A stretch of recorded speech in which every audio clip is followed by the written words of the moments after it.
Bloody Mary, Bloody Mary, Red Snapper!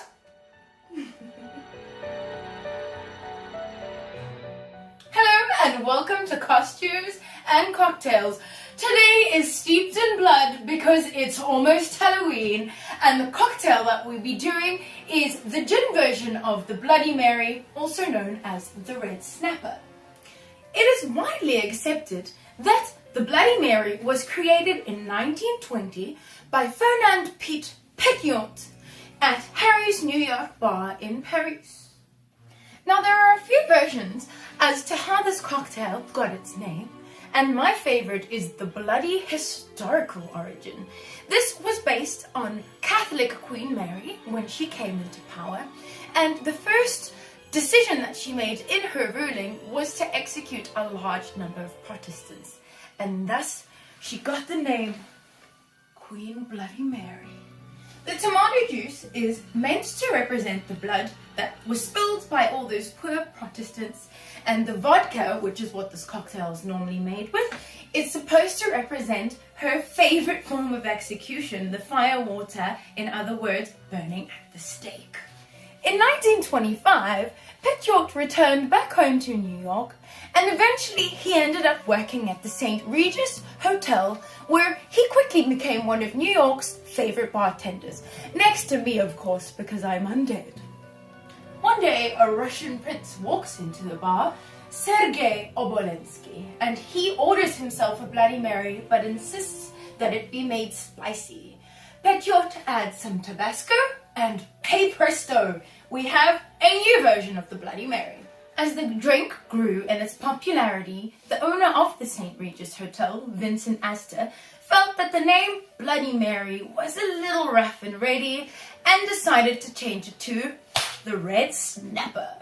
Now, bearing in mind that this was also during the time of Prohibition, it turns out that vodka was rather difficult to come by. It hadn't grown in popularity as much as our favorite juniper friend, and that's where the substitution of gin came in for the Red Snapper.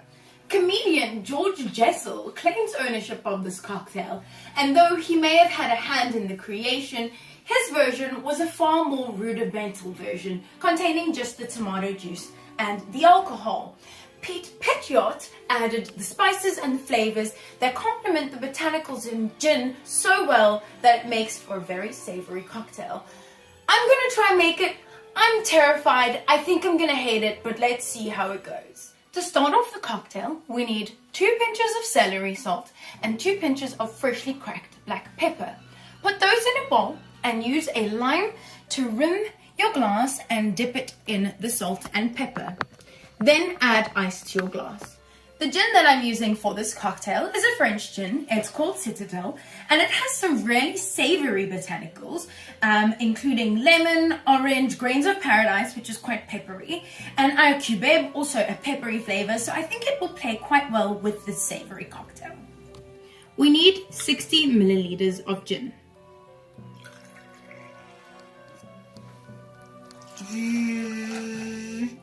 The next ingredient is the tomato juice.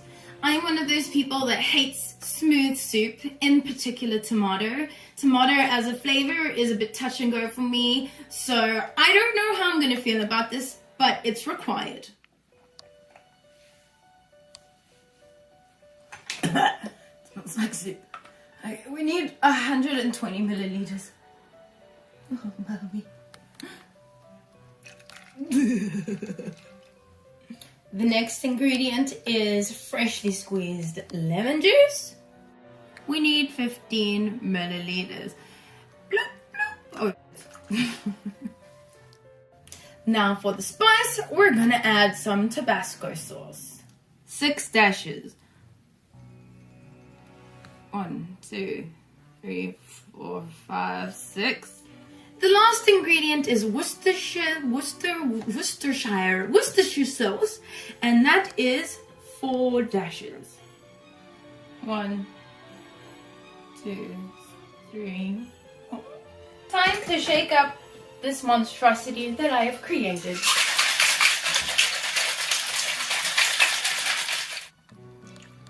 Oh my god. You garnish it with celery, and then you muster up the courage to drink it.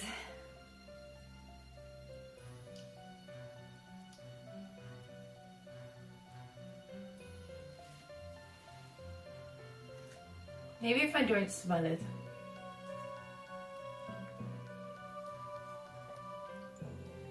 Oh my god.